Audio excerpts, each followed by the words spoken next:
हाय मंडळी, शुभ सकाळ। मी आज तुम्हाला कंटोळ्याची भाजी दाखवणार आहे।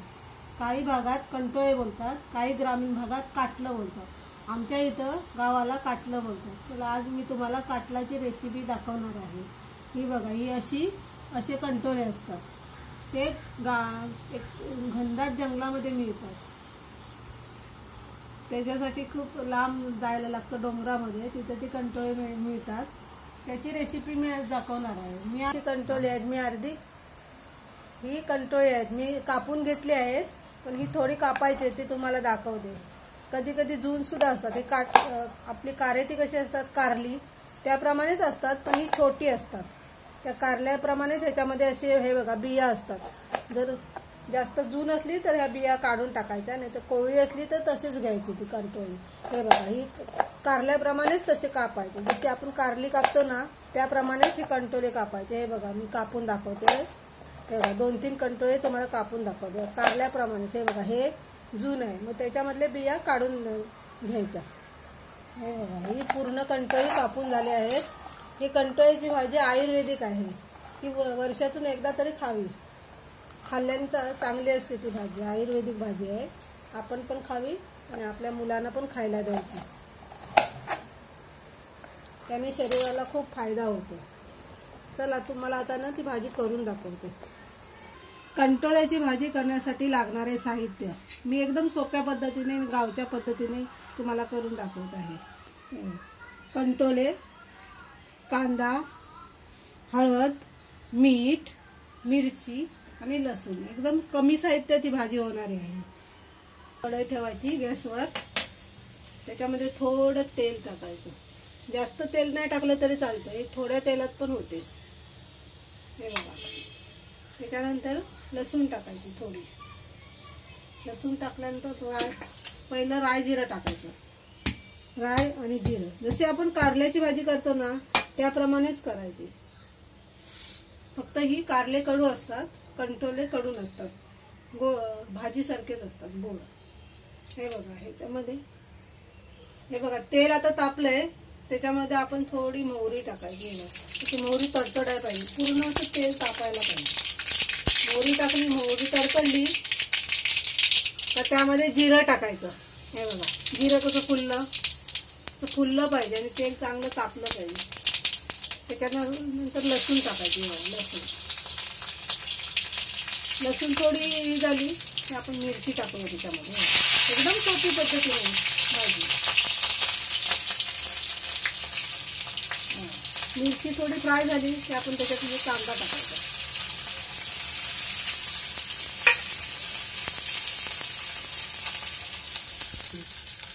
हा बघा, कांदा असा टाकून जरा हलवायचा, लालसर होईपर्यंत थोडा फ्राय करायचा त्याला।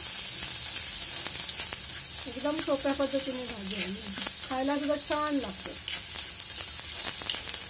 सगळी मुलं, मोठी माणसं आवडीने खाते। कडूपणा वगैरे अजिबात नसतो। हा बघा, असा कांदा लालसर होईपर्यंत परतायचा। त्याच्यानंतर थोडी हळद टाकायची त्याच्यात, थोडी किंचित हळद टाकायची। हे बघा, कांदा परत बघा लालसर झाला की त्याच्यामध्ये हे कंटोळे डायरेक्ट टाकून द्यायचे। काय भाजायचे अगोदर वगैरे काहीच नाही, साध्या पद्धतीने भाजी बनवायची। खायला सुद्धा छान लागते। ही सोपी, ना मसाला ना काय, शरीराला पण चांगली नॅचरल भाजी। आणि झाकण, थोडा वेळ झाकण ठेवायचं। असं झाकण ठेवायचं, 5 मिनिटाचं झाकण ठेवायचं। हे बघा, हे 5 मिनिट झालेले आहे। आता आपण ही भाजी जरा पलटून ढवलायची आहे।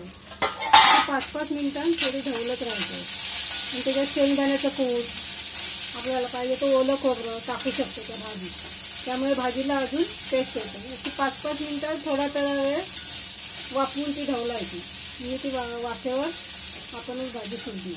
हे आपण भाजी मसाल्याची सुद्धा करू शकतो। त्याच्यामध्ये आपण वाटलेला मसाला, पाणी, तिखट, मीठ, मसाल्याची पण छान होते भाजी। तुम्हाला जशी आवडेल तशी तुम्ही करा. हे करून त्याच्यामध्ये थोडं शेंगदाण्याचं कूट टाकायचं. मग अजून त्या भाजीला अजून चांगली टेस्ट लागते.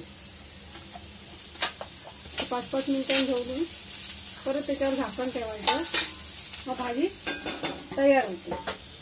ही बघा आपली कंटोळ्याची भाजी तयार झाली आहे. ही बघा, ही बघा कशी शिजली होती एकदम छान. बघा खायला पण एकदम छान आयुर्वेदिक भाजी. माणसाने पावसात ना आयुर्वेदिक भाज्या खायच्या, पावसाळी भाज्या खायच्या. त्याच्याने आपले पाचनतंत्र सुधारते, पचनशक्ती चांगली होते. फायबरचं प्रमाण त्याच्यामध्ये जास्त असतं ना. आणि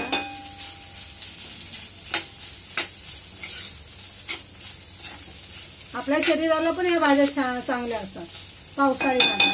त्याच्यामुळे आवर्जून पावसाळी भाज्या पावसामध्ये खायच्या. थँक्यू. ही पहा आपली कंटोळ्याची भाजी रेडी झाली आहे खाण्यासाठी.